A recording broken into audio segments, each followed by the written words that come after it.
Welcome, ladies and gentlemen, to the Yu-Gi-Oh! Gallery. My name is Nuke, and this is Art of the Cards. This series is fundamentally focused on grading the art of Yu-Gi-Oh! Cards, looking at the aesthetics of the art, how it syncs up to the effect, and how it relates to the card name. We work through archetypes in alphabetical order, starting at a random point, which was, in this case, U. So, after we finished off the U archetypes with Utopics, we now get to move on to V. This time, we'll be taking a look at the deadly blood-sucking creatures of the night. That's right, I'm talking about EA. Wait, they're not an archetype? Oh, okay, so in this case, we're talking about vampires. Used most prominently by Kamula in the anime, they're one of the oldest archetypes in Yu-Gi-Oh!, being around almost as long as the game itself. However, their infrequent support has led to a vast change in the quality of the art for the cards over time, as well as the change in the theming of their effects from bleeding your opponent of cards to paying your own life points as a vampiric thrall in order to activate their effects. I'm less angry about this than I would be if they were designed all together, as it would have showed a rather schizophrenic design philosophy, but it's still not great, as I would have liked to see their effects modernized and made more powerful for the new age. As it is, I am annoyed about how outdated this video is going to be once it's all properly localized, and whatever support comes out in Cybernetic Horizon makes this even more irrelevant. Before we get on to the review proper though, we do have some housekeeping. I realize that I haven't been super consistent in how I've been rating cards overall, and to remedy this issue I've decided to create a more solid criteria, which should be listed in the description below and on the screen right now. The gist of it is that cards are graded from 1 to 5, with 5 being the highest and 1 being the worst, with 5 being an excellent card, going down to a 4, which is a good card, a 3, which is an average, 2, which is mediocre, and 1, which is a waste of cardboard and my time. Beyond that, the criteria in full detail will be in the description below, though I will say I generally rate cards according to the artwork and the effects, like I've said before, but I generally try and keep them separate, with the artwork being its own little grade in my head, and the effect being separate from that. And I'll grade both of those elements separately when looking at the card, then combine them in my head for a final grade. So, let's get into these horrifying creations of the night with their first monster, Vampire Familiar. The art works well here. The black of the bat's bodies is differentiated just enough from the purple sky in the back by the slight red outline. The yellow moon also cuts a nice figure against the sky and helps to break up the purple even further, though I would have liked it to be the blood moon that shows up in a bunch of other vampiric art. While I'm not so much of a fan of the design of the bats themselves, the lack of eyes and weirdly long tails just looks a bit off-putting, I do like the red glow to their mouths, making them look like they're going to spit hellfire at someone. The effect is thematically relevant as well. The Familiar's classical role to a mage was as a scout or informant, and the searching effect reflects this with an appropriately small life point cost. I do also like that it can seemingly trade places with a higher level vampire in your grave, the master switching place with a servant in a nice little teleport effect. In the end, it gets a 4 out of 5. There's some really good art here and an excellently thematic effect. There are two sides to this next card: nicest person you'll ever meet and twisted fucking psychopath. The art is actually pretty good for this card. I love the duality, and the extension of the red eyes into flame reflect a cool touch which makes this card look properly menacing. Beyond that, the design of the mouth is both cool and a little weird considering the duality of the card. The too wide mouth on the shadowy side is almost berserk-esque in its design, reminding me a lot of the helmet of Guts' berserker armor, but the asymmetry with the right side fails to achieve the desired effect. A detail I really like is the fact that the purple glow surrounding the card is more pronounced on the dark side, outlining the card on the right side, but more pronounced and chaotic on the left. The tumorous growth on the dark side is a bit of a downer though. I see no real purpose as to why it's there. It could just be the beginning of a shadowy wing, but it just looks stupid as is. The moon in the corner is a nice touch, and the effect works well as well, acting as a searcher, as is typical of a pet or hound. In the end, for some nicely drawn art and thematic artwork and a good effect, this gets another 4 out of 5. Now we'll take a step back in time with Vampire Lady. This art harkens much more closely back to the original design of the vampires, making sense because it was released all the way back in 2005.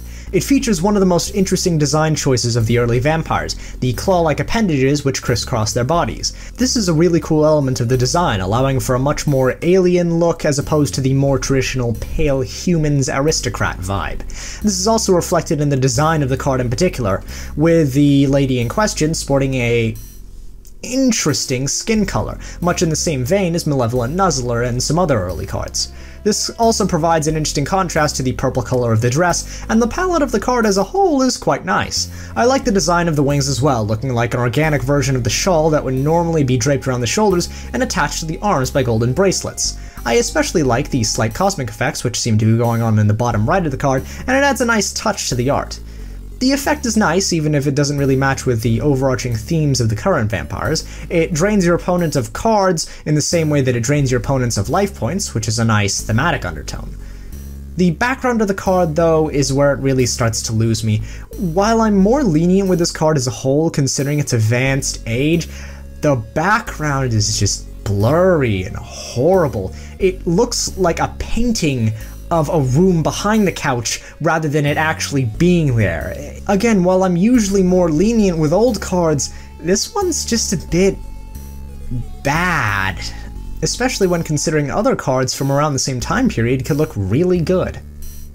Our next card is Vampire Sorcerer, looking snazzy in the nice set of robes. The design on this one is actually quite nice as well, the open flared collar giving a nice touch of character to the art as a whole, with the red hems acting as a nice highlight to the end of the sleeves.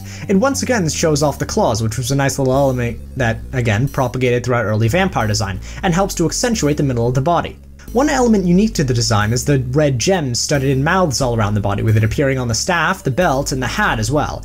I really love this aspect, especially on the staff, where it just tops off the whole thing really well. The slight glow that you can see from the stones on the black of the hat and robes sets it off nicely, and the background being all flames and drama really helped to sell the ethereal power of the sorcerer. The skin and hair continue with the blue on green effect. It seems to run through the early undead monsters, and the effect is quite nice as well. The fact that it adds, among other things, a vampire spell or trap to your hand is a nice nod to the fact that it is a sorcerer, and calls attention to both its role and nature in one fell swoop. Beyond that, you could make the argument that the second effect, one that summons out a monster without a need to tribute, is an aspect of the effect that reflects the nature of the arcane to summon out monsters. A strong card any way you look at it, this one as well gets a solid 4 out of 5. Hello, waifu bait. Next up is Vampire Fraulein, a card specifically designed to get weebs to buy cardboard, and it'll totally work. Those smart, rich sons of... In any case, the card is actually really good. The gothic dress and design in general work well together. The purple works well off the black and gives the dress a nice color to work off of. Some details I really love is the teeth that seem to form off of the umbrella and the tiny wings that are covering her shoulders in much the same way as Shawl would. I especially like the touch of the umbrella, as it's probably the only thing keeping her from combusting in the sunlight. One thing I can't really decide on is whether to ping them or not for giving her a shadow, mostly because I can't really tell if there is one. There is a shadow of an umbrella, but I'm not sure if that splotch on the corner is meant to be her shadow. If not, then the card is absolutely amazing, and that little bit of attention to detail would be out of this world. If it is the shadow, then this card does get a small ding because of that. Beyond that, the other elements of the card really come together well. Her pale skin contrasts super well to the black and grey of the dress, and the bats surrounding her help to lend her an air of etherealness, which is quite nice. The background on this art is amazing as well, keeping a nod to the gothic theme with the wrought iron fences and the smooth stone of a Victorian town. The effect is also really nice, allowing you to pay life points to boost the power of another monster you control, continuing the effect theming of newer monsters with you being used as a thrall to power them up. Theming-wise, the one famous female vampire is Carmilla, who would make perfect fan-serious material to be based off of, being that she is a lesbian vampire. Nice. So yeah, let's just call this one Carmilla and be done with it. Anyway, in the end, it's a really nice card with some fantastic art and a good effect. This gets another 4 out of 5. The next card is Shadow Vampire, showing off some really cool artwork. I love the color scheme for this card, the way they chose to use that muted demonic red just to pick out key points of the armor, which really makes the rest of it pop and outline his body. What I love even more is that he's slightly translucent, making him in all actuality a shadow vampire, one without full form and who fades into the night mists. The design of his armor, while being a little goofy, is also quite good, mostly because of the consistency of it. If just his pauldrons were those ridiculous triangles, then it wouldn't work, but the fact that his hair and even his shield are triangular all help to keep it unified. This card is technically the not fully manifested form of Vampire Knight Bran, and it displays itself in the full effect, which upon normal summon allows you to bring out a number vampire monster, with the restriction that both It and the monster you bring out can only be used to summon a Dark Exceeds monster.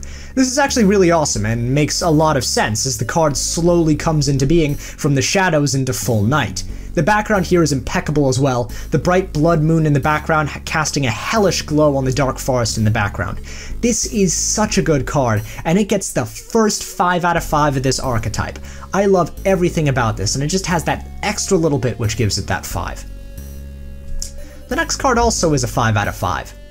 Gonna lead off with that one because, in my opinion, Vampire Duke is a magnificent card. The art for this is so incredibly good, and I think it's the style more than anything else, being much more realistic than any before it. It just looks so sexy with a massive cloak and the classic collar, the giant blood moon in the background that just casts a crimson light over everything. This is Dracula, and he is here to play. I love the style in which this is drawn as well. It's like an old oil painting and just looks fantastic. And I love how classic the design is, the washed out face paired up against the white shirt with the purple waistcoat and the cape just making it so intimidating. I love the off angle that this is positioned at as well. It makes it seem so much more imposing when you're not even viewing him head on. Seeing him rise above you at a tilted angle just makes him so much more imposing. The effect is good as well, allowing for the rightful king of all vampires to summon out a monster from the grave, allowing you to go into your rank 5 plays. Beyond that, his powers also allow you to mill your opponent, symbolizing the life draining from their deck in order to fuel the rise of more vampires. This is utterly fantastic and totally deserves the 5 out of 5. The next card is Vampire Crimson. It honestly has some pretty decent art. I do like the scarlet overcloak on the black, especially with the blue and pink panels on the skirt. I love the red membrane of the wings as well. It helps to keep the outside of the vampire looking cohesive, as black would have been too homogeneous with the background, and the blood moon in the art is much smaller and casts a fainter light on the card as a whole. It does add a nice glow to the background and stops the purpley black mist from being too overpowering. I'm not a huge fan of the mask she has over her eyes. I liked the fact that the red eyes were always visible on the other vampire monsters, as it kept them looking intimidating. And in my opinion, the half mask doesn't really add much to the card. The scythe is the other big talking point. I like the black design that creeps down onto the blade that looks like a batwing, and the red lines on the haft are really cool. The effect is good as well, matching with the name, which, at least provisionally, is a portmanteau of Grim Reaper and Crimson, which matches with the art really well. The effect also allows you to revive whatever was destroyed by battle of this card this turn, as well as taking life points in order to protect the monsters you have. This is amazing, the card reflecting its status as a Grim Reaper by being able to protect or revive things that would otherwise be dead, or more dead in the case of vampires. This makes for an amazing card, and while the art is mostly just fine, the effect brings it up to a 4 out of 5. Vampire Lord is their next card, and drenched in the old style of the vampires. The skin's blue, the claws sharp, and the cloak is sparkly! The swirls on the background are pretty nice, which makes it seem more hypnotic, like the vampire is slowly drawing you in, and I really like the design on the cloak. I love the blending of blues and purples to make it almost seem like the night sky, and the claws over his shoulders and the back spikes are really well drawn and add so much to the archetype as a whole. Honestly, I'm kinda sad that they never continued with this style of design, because I think that the claws were a really unique aspect of the vampiric archetype. So in the end, this gets a 4 out of 5. It is one of the original vampire monsters, and it looks badass. The next card is interesting. Vampire's Curse doesn't really fit with any of the other monsters in the archetype, and the art itself is decent. The wing is the element I like the most, especially the fact that it's the only one on there. The red veins shooting throughout the wing and the shading on the top half is really good, much more so than the rest of the card, which is so uninspiring, though I do like that the vampire is slowly transforming from left to right, assumedly his cloak turning into another wing. The armor is fine, though I would have liked to see it more angular like that of Shadow Vampire and Crimson Knight Vampire Bran, and the purple skin and turquoise hair are inverted from the usual color scheme of the dead folks, which is a bit of a shame. I do like the half cape he's wearing. Again, it's the wing that transforms into the cape, but beyond that, the background is somewhat static and a little boring, even if the smoky effect can be quite nice, and the effect is mediocre, only acting as a standard zombie effect, though one that you do have to pay life points for, making it at least somewhat thematic. In the end, it just manages to scrape a 3 out of 5. It has some decent-ish art and a somewhat mediocre effect, so I decided, it just about hits it. Interestingly, our next card, Vampire Grace, may have a real-life counterpart in Elizabeth Bathory, being a Hungarian countess accused of draining young women of their blood in order to bathe in it and remain youthful. Ah, Hungary. Such a lovely place. While you could say cards like Vampire Lady fit much more closely with the effect, I think it's more likely that this card, drenched in the finery of Georgian fashion, that would be a better representation of the esteemed countess. Accepting, of course, the fact that the Georgian era was about 3 centuries ahead of Elizabeth Bathory's time. Beyond that, I love the use of purple on this card. It contrasts so well with the burnt red highlights on the collar and the golden red belt. The claws are back and in dramatic fashion, with the massive claws encircling the base of the dress, with the smaller ones encircling the waist in order to make it seem more slim, complementing the collar at the top and quite possibly acting as a clasp for her cape. There are some negatives though that is mostly related to the differing art. The glass of liquid in her hand in the international versions is red, which makes sense, though in the American version it's green, because, you know, it's not like vampires drink blood or anything. Like Vampire Lord, which defined what the archetype would be about, I grow less and less tolerant of as the monster lineup increases.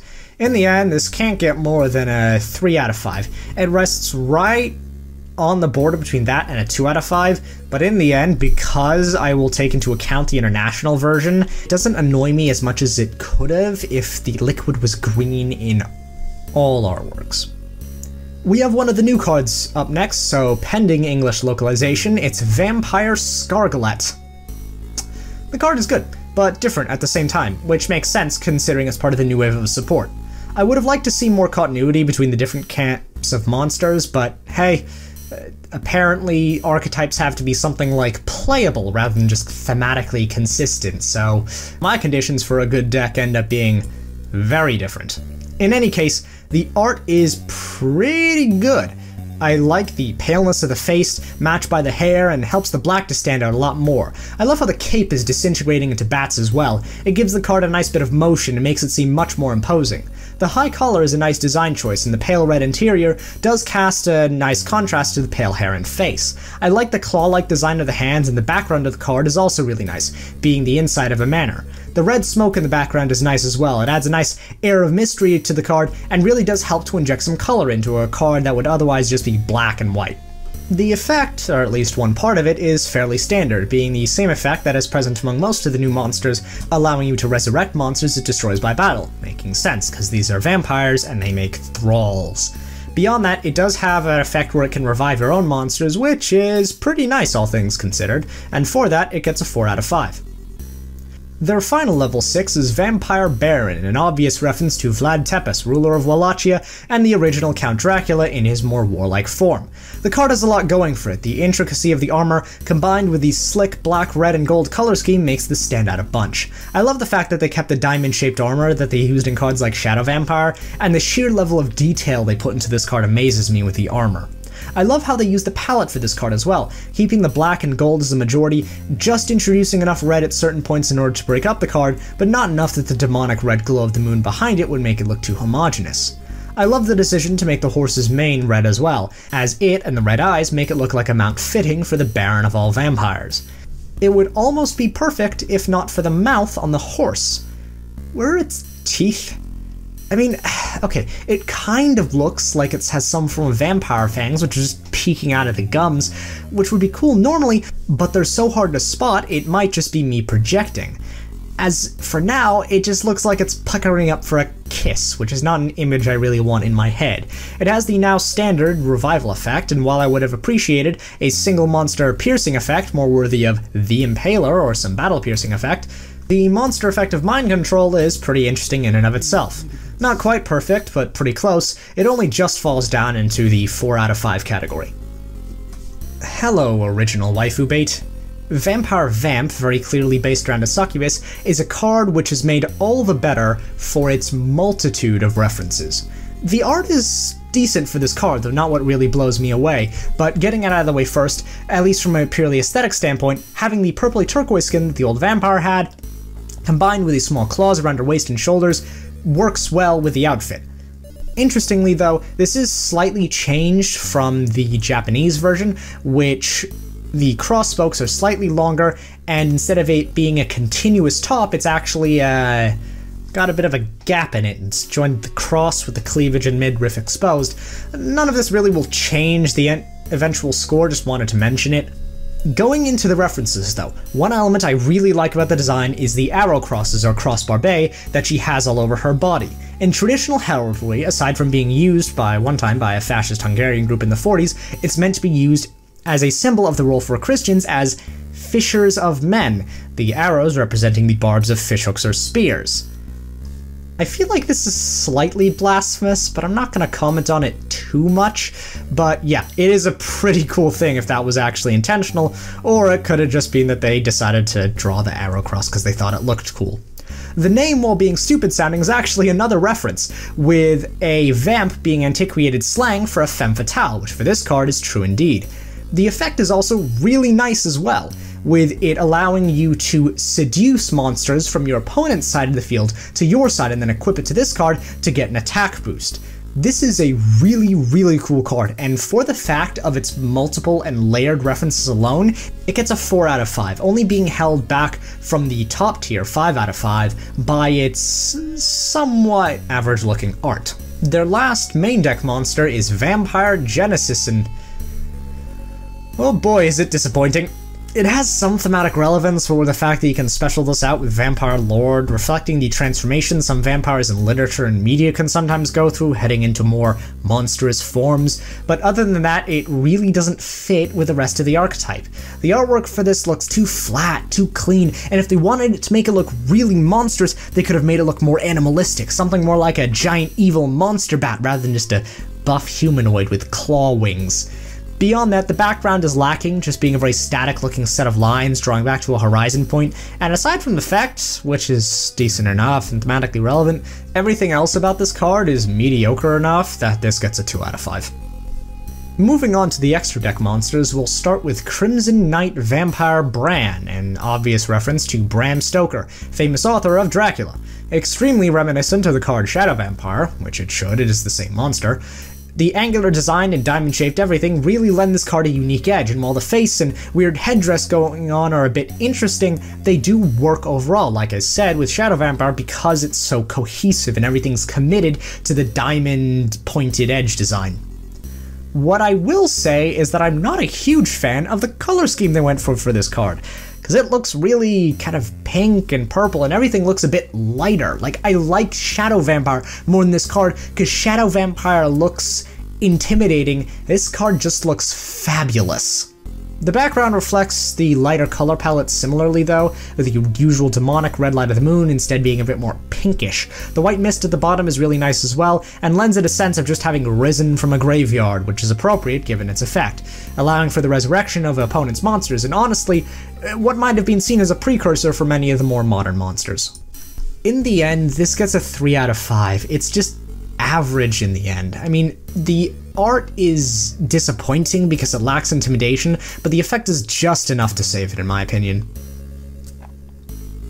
Continuing the tradition of naming their extra deck, or at least exceeds monsters, after famous literary figures in vampire fiction, we have Al Dampier Vampire Sheridan.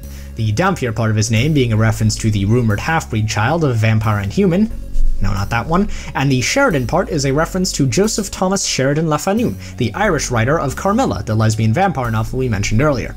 The artwork is nicely reflective of his Dampier nature. Whereas most of the other vampires had darker colors making up a majority of their artwork, Sheridan in this case is predominantly white and gold, with a red interior to his cloak. Furthermore, we can see that the only real hints to his vampiric nature in his cloak being black, disintegrating into the bats from the artwork of Vampire Familiar. Color scheme aside, I love how they designed this card, with the ridiculously flamboyant clawed color that gives some excellent design callbacks to the old vampires, and the freaking skull pauldrons that hold his cape in place are just the right amount of stupid. It might just be my god-awful eyes, but I think that his monocle might actually be a reference to this type of lens that Alucard uses in Hellsing, though that is actually probably just my horrible eyes. The effect is also really nice, allowing you to kill an opponent's monster and then bring it back to the field in order to go into more monsters. This is a awesome card overall, and the elements of the design, like the collar and the skull pauldrons, mean this just pushes it right over into that 5 out of 5. I really, really, really hope that they change the name of this card, because at this point, Vampire Sucker is both a stupid name and way too creepy, given the fact that this is waifu bait for a, interesting section of the player base. I also really hate the art for this one, because it matches absolutely nothing from the rest of the archetype. Why is this some cutesy purple pink little girl in a sundress and fucking sneakers? This is a card which should be this porcelain doll-like girl in a Victorian dress having freshly come from rip the skin off of someone from the working class. This should not be this cute.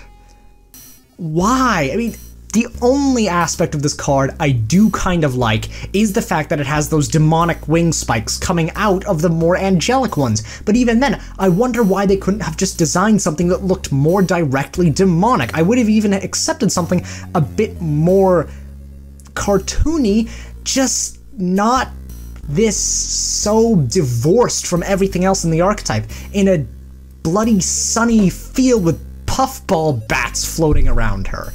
The effect is somewhat nice, being a effect that allows you to make thralls out of your opponent monsters by turning them into zombies and then tributing them in order to gain advantages.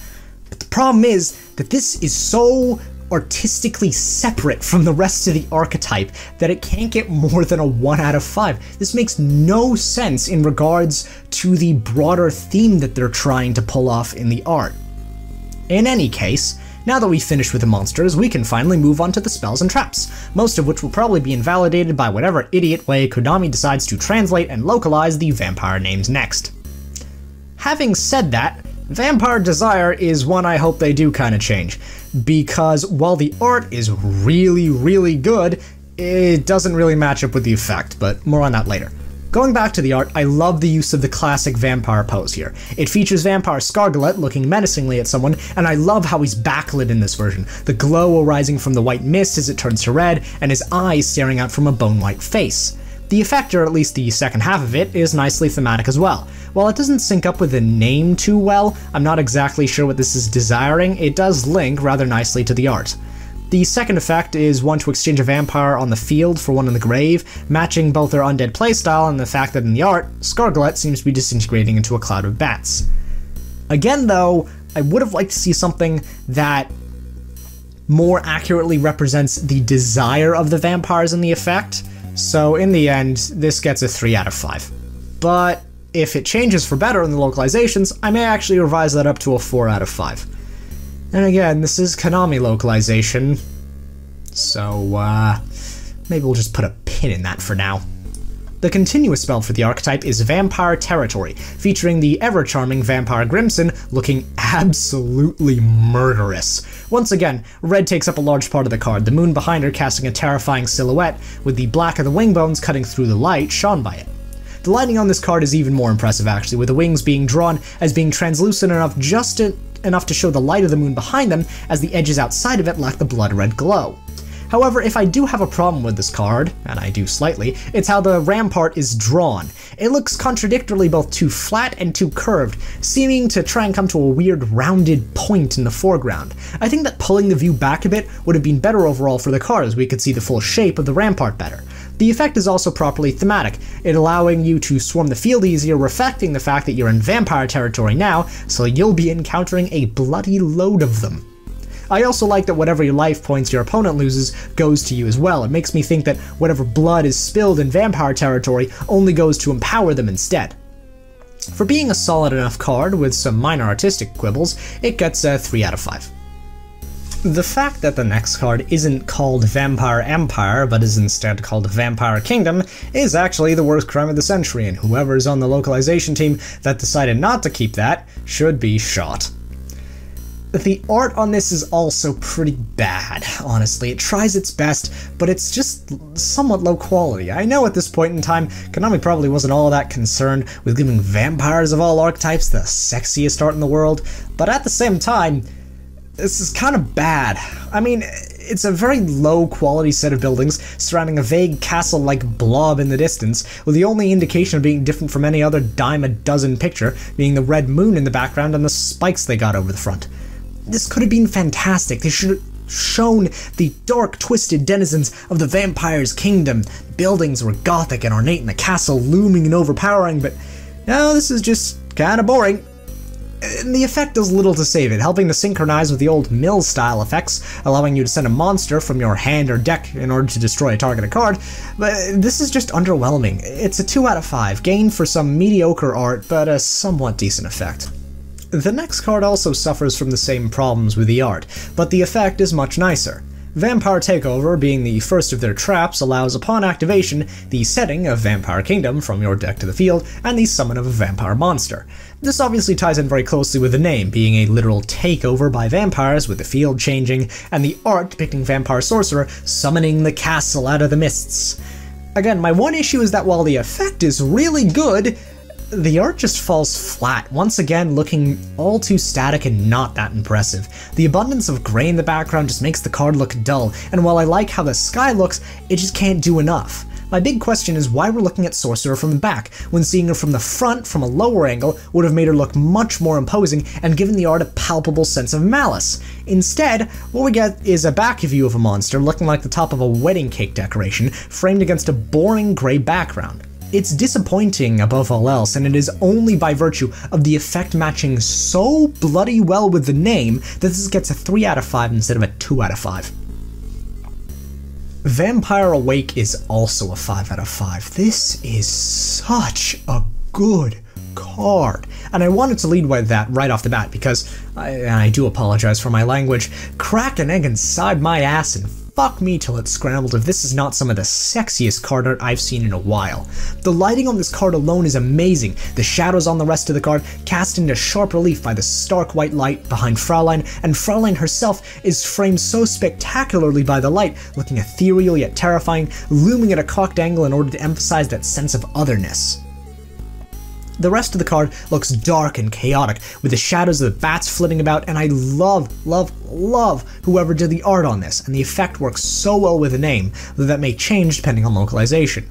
It summons a vampire from the deck and destroys it during the end phase, showing the temporary nature of vampires and the fact that while they may roam around during the night of your turn, during the day when your opponent's turn comes, they die. So yeah, this is a 5 out of 5. This is actually fantastic. Their final card is Vampire Domination, and the art on this one looks so good.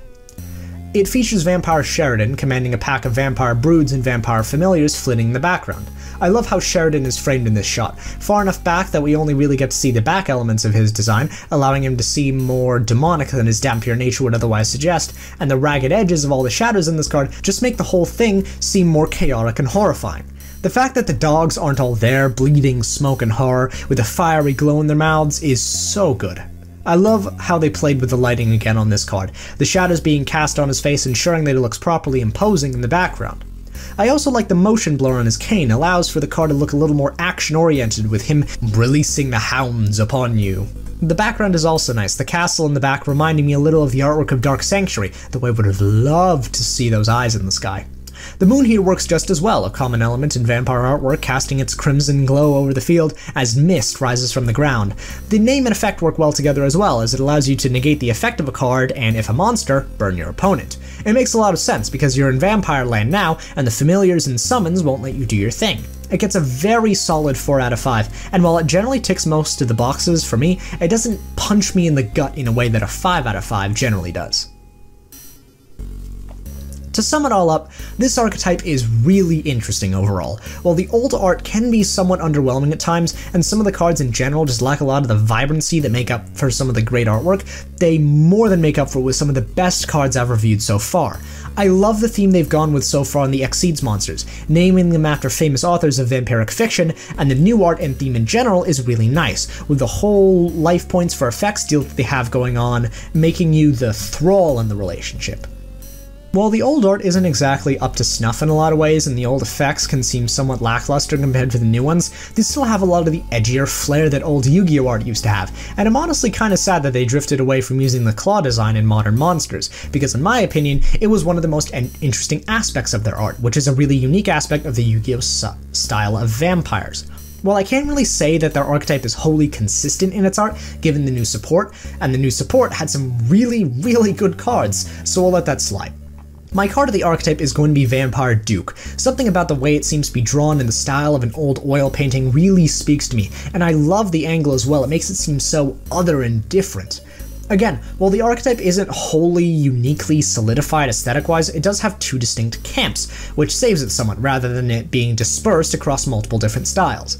The art in general is really nice, the monsters hold to interesting themes across the board, and this archetype gets a 4 out of 5 overall, for being above average archetype, mostly with excellent art and effects brought down by a few cards that just weren't given the attention they should have to be truly amazing. Well, that's a wrap, ladies and gentlemen. Be sure to like, subscribe, and hit that notification bell to get updates on all my future videos. And so, without further ado, this is Nuke, signing out.